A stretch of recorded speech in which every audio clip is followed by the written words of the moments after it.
ಇಂದು ನಾನು ಒಂದು ಸಿಂಪಲ್ಲಾಗಿ ಮಾಡ್ಕೋಬಹುದಾದಂಥ ಚಿಕನ್ ಸಾರು ಮಾಡ್ತಾ ಇದ್ದೇನೆ. ಈ ಚಿಕನ್ ಸಾರು ಒಂದು 20 ನಿಮಿಷದಲ್ಲೇ ಮಾಡ್ಕೋಬಹುದು. ತುಂಬ ಈಸಿಯಾಗಿ ಮಾಡ್ಕೊಳ್ಳುವಂಥ ಸಾರಿದು.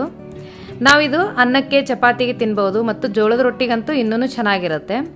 ನಾವು ಜೋಳದ ರೊಟ್ಟಿ ಮಾಡಿಟ್ಟಿರೋ ಖಟಕ್ ರೊಟ್ಟಿ ಸಿಗುತ್ತೆ, ಆ ಖಟಕ್ ರೊಟ್ಟಿ ಜೊತೆ ಈ ಸಾರಂತೂ ತುಂಬಾ ಚೆನ್ನಾಗಿರುತ್ತೆ. ಬನ್ನಿ ಯಾವ ಥರ ಮಾಡ್ಕೊಳ್ಳೋದು ಈ ಸಿಂಪಲ್ಲಾಗಿ ಮಾಡುವಂಥ ಚಿಕನ್ ಸಾರು ನೋಡ್ಕೊಳ್ಳೋಣ. ಆದರೆ ಅದಕ್ಕೂ ಮೊದಲು ನಮಸ್ಕಾರ, ಪಾಕಶಾಸ್ತ್ರ ಚಾನಲ್ಗೆ ಸ್ವಾಗತ. ನಾನು ಸುರೇಖಾ ತಲ್ವಾರ್. ನಮ್ಮ ಚಾನಲ್ಗೆ ಸಬ್ಸ್ಕ್ರೈಬ್ ಮಾಡಿಲ್ಲ ಅಂದರೆ ದಯವಿಟ್ಟು ಸಬ್ಸ್ಕ್ರೈಬ್ ಮಾಡಿ, ಹಾಗೆ ಪಕ್ಕದಲ್ಲಿರೋ ಬೆಲ್ಲೈಕನ್ ಪ್ರೆಸ್ ಮಾಡಿ. ಬೆಲ್ಲೈಕನ್ ಪ್ರೆಸ್ ಮಾಡೋದ್ರಿಂದ ನಮ್ಮ ಹೊಸ ವಿಡಿಯೋಗಳ ನೋಟಿಫಿಕೇಶನ್ ನಿಮಗೆ ಬರುತ್ತೆ.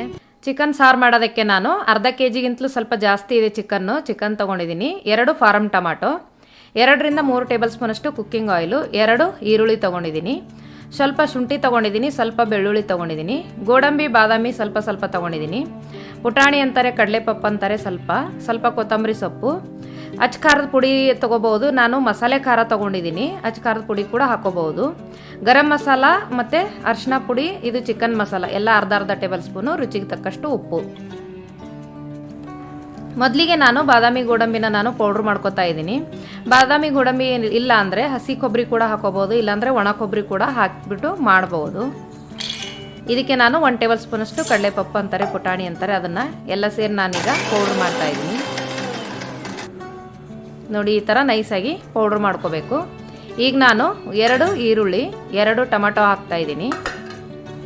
ಇದಕ್ಕೆ ನಾನು ಸ್ವಲ್ಪ ಶುಂಠಿ ಹಾಕಿ ಸ್ವಲ್ಪ ಬೆಳ್ಳುಳ್ಳಿ ರುಬ್ಬೋದಕ್ಕೆ ಹಾಕ್ತಾ ಇದ್ದೀನಿ. ಸ್ವಲ್ಪ ಬೆಳ್ಳುಳ್ಳಿನ ನಾನು ಒಗ್ಗರಣೆಗೆ ಇಡ್ತಾ ಇದ್ದೀನಿ, ಸ್ವಲ್ಪ ಕೊತ್ತಂಬರಿ ಸೊಪ್ಪು. ಇದನ್ನೆಲ್ಲ ಮಿಕ್ಸ್ ಮಾಡಿ ನಾವು ಪೇಸ್ಟ್ ಮಾಡ್ಕೋಬೇಕು. ಇದು ಸ್ವಲ್ಪ ನೈಸಾಗಿ ಪೇಸ್ಟ್ ಮಾಡ್ಕೋಬೇಕು.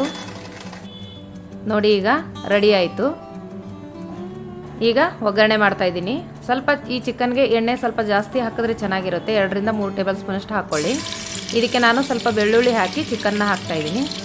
ಈ ಚಿಕನ್ ಹಾಕಿ ಹೈ ಫ್ಲೇಮಲ್ಲೇ ಇಟ್ಕೊಂಡು ಒಂದು 5 ನಿಮಿಷ ಚೆನ್ನಾಗಿ ಎಣ್ಣೆಯಲ್ಲೇ ಫ್ರೈ ಮಾಡ್ಕೋಬೇಕು.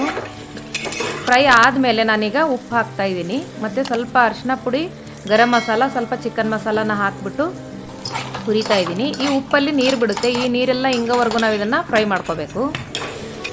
ನೋಡಿ, ಫ್ರೈ ಆಗಿದೆ. ನಾನೀಗ ರುಬ್ಬಿರೋ ಮಸಾಲೆನ ಹಾಕ್ತಾ ಇದ್ದೀನಿ. ಈ ರುಬ್ಬಿರೋ ಮಸಾಲೆ ಕೂಡ ಒಂದು 5 ರಿಂದ 6 ನಿಮಿಷ ಚೆನ್ನಾಗಿದು ಫ್ರೈ ಮಾಡ್ಕೋಬೇಕು. ನೋಡಿ, ಈಗ 5-6 ನಿಮಿಷ ಆಯಿತು, ಪೂರ್ತಿಯಾಗಿದ್ದು ಇದರಲ್ಲಿರೋ ಹಸಿ ವಾಸನೆ ಹೋಗಿದೆ. ಈಗ ನಾನು ಮಸಾಲೆ ಖಾರ ಹಾಕ್ತಾ ಇದ್ದೀನಿ. ಮಸಾಲೆ ಖಾರ ಬದಲು ಅಚ್ಚ ಖಾರದ ಪುಡಿ, ಸ್ವಲ್ಪ ಗರಂ ಮಸಾಲ, ಸ್ವಲ್ಪ ಧನಿಯಾ ಪುಡಿ ಹಾಕಿದ್ರು ಇದೇ ಟೇಸ್ಟ್ ಬರುತ್ತೆ. ನೋಡಿ, ಇದನ್ನೆಲ್ಲ ಮಿಕ್ಸ್ ಮಾಡ್ತಾ ಇದ್ದೀನಿ. ಮಿಕ್ಸ್ ಆಯ್ತು. ಈಗ ಮಿಕ್ಸ್ ಆಗಿದ ತಕ್ಷಣ ನಾನು ಪೌಡ್ರನ್ನ ಹಾಕ್ತಾ ಇದ್ದೀನಿ. ಇದು ಗೋಡಂಬಿ ಬಾದಾಮಿ ಮತ್ತು ಪುಟಾಣಿ ಪೌಡ್ರ್. ಇದು ಜಸ್ಟ್ ಮಿಕ್ಸ್ ಮಾಡಿದ ತಕ್ಷಣ ನಾವು ಎಷ್ಟು ಗಟ್ಟಿ ಬೇಕೋ ಅಷ್ಟು ನೀರನ್ನ ಹಾಕ್ಕೊಂಡ್ಬಿಟ್ಟು ಒಂದು ವಿಜಲ್ನ ಕುದಿಸ್ಕೋಬಹುದು. ಸ್ವಲ್ಪ ನಾನು ಇದಕ್ಕೆ ಕೊತ್ತಂಬರಿ ಸೊಪ್ಪು ಹಾಕಿ ನೀರು ಹಾಕ್ತಾ ಇದ್ದೀನಿ. ನೋಡಿ, ನೀರು ಹಾಕಿ ಒಂದು ಸಲ ಎಲ್ಲನ ನಾವು ಮಿಕ್ಸ್ ಮಾಡ್ಕೋಬೇಕು. ಮಿಕ್ಸ್ ಮಾಡಿ ಒಂದೇ ಒಂದು ವಿಜಲ್ ಸಾಕು, ಯಾಕಂದರೆ ಚಿಕನ್ ಆಲ್ರೆಡಿ ಬೆಂದಿರುತ್ತೆ. ನಾವು ಮೊದಲೇ ಫ್ರೈ ಮಾಡ್ಕೋಬೇಕಾದ್ರೆ ಒಂದೇ ಒಂದು ವಿಜಿಲು ಕುದಿಸ್ಕೊಂಡ್ರೆ ಸಾಕಾಗತ್ತೆ. ನೋಡಿ, ಒಂದು ವಿಜಿಲ್ ಆಯಿತು. ಈಗ ಚಿಕನ್ ಸಾರು ರೆಡಿ ಆಯಿತು. ನೀವು ಕೂಡ ನಿಮ್ಮ ಮನೇಲಿ ಟ್ರೈ ಮಾಡಿ. ಮಾಡೋದು ಸುಲಭ ಇದೆ, ಟೇಸ್ಟ್ ಅಂತೂ ತುಂಬಾ ಚೆನ್ನಾಗಿರುತ್ತೆ. ರೊಟ್ಟಿಗೆ, ಚಪಾತಿಗೆ, ಅನ್ನಕ್ಕೆ ಎಲ್ಲದಕ್ಕೂ ಕಾಂಬಿನೇಷನ್ ಚೆನ್ನಾಗಿರುತ್ತೆ. ಈ ವಿಡಿಯೋ ನಿಮಗೆ ಇಷ್ಟವಾದರೆ ಲೈಕ್ ಮಾಡಿ, ಶೇರ್ ಮಾಡಿ, ಸಬ್ಸ್ಕ್ರೈಬ್ ಮಾಡಿ, ಹಾಗೆ ಪಕ್ಕದಲ್ಲಿರೋ ಬೆಲ್ ಐಕನ್ ಪ್ರೆಸ್ ಮಾಡಿ. ಧನ್ಯವಾದಗಳು.